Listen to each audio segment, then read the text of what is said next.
Poncing about in art galleries taking more photos and videos than you can shake a stick at is all well and pleasant. But post-poncing, the media needs to be named and in the photos cases edited as well. Naming is by far the most time-consuming procedure, especially if, like Whitecube and Newport Street Gallery, the individual works aren't identified with a wall-mounted information plaque. This means you need to remember to take gallery overview shots to match the title to the work.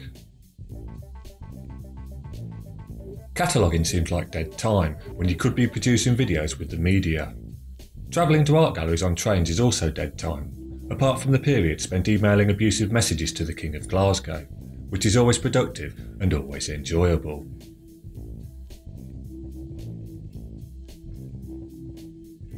I had a thought: buy an Ultrabook to start the cataloguing on the return journey.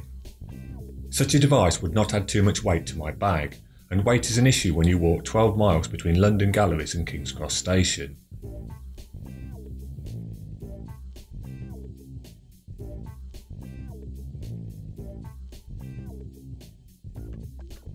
First option was to buy a second-hand Ultrabook on eBay for about £300. Well, that was a waste of time. Anything reaching the specs I required was £500 upwards, and at that price range I'd sooner spend more and buy new. Prices of new laptops are hilarious at the moment, and these hilarious prices appear to have carried over to the second-hand market, so I started looking around for a new Ultrabook.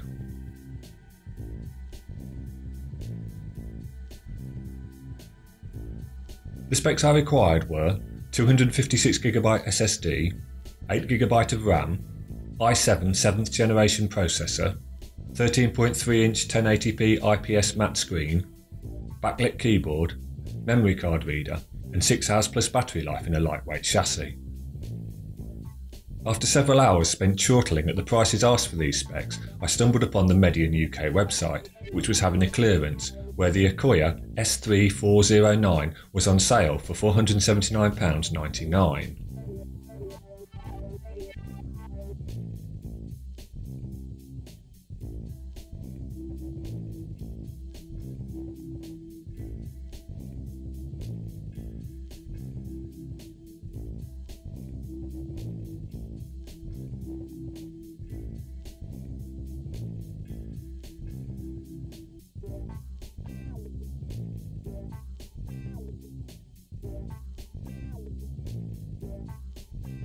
This fitted all my requirements, and off I went searching for some reviews. Hexas.net was the only site to have a comprehensive analysis, which convinced me the Akoya would be suitable, although the 5 hours battery life they reported was a concern.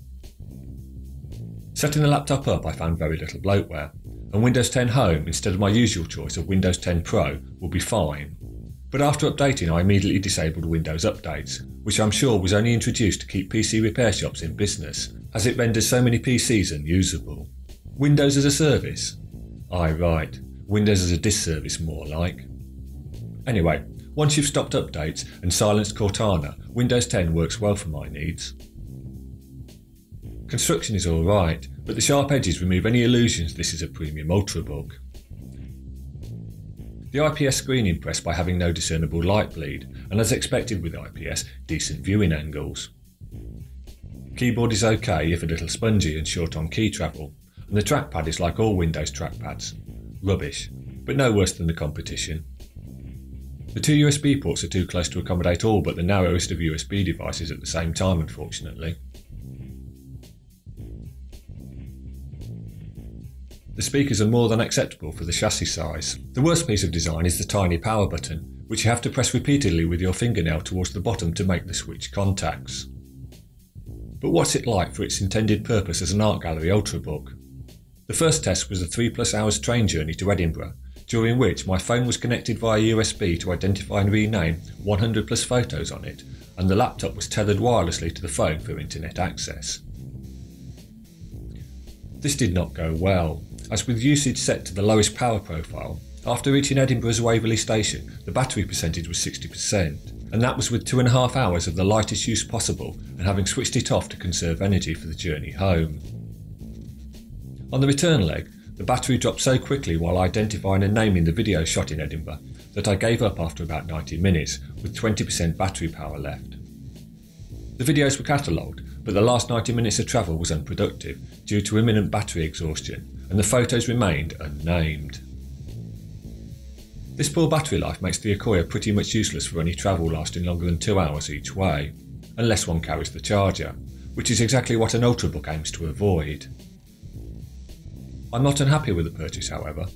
After updating the BIOS, the fans don't run constantly and the performance for the price is unparalleled.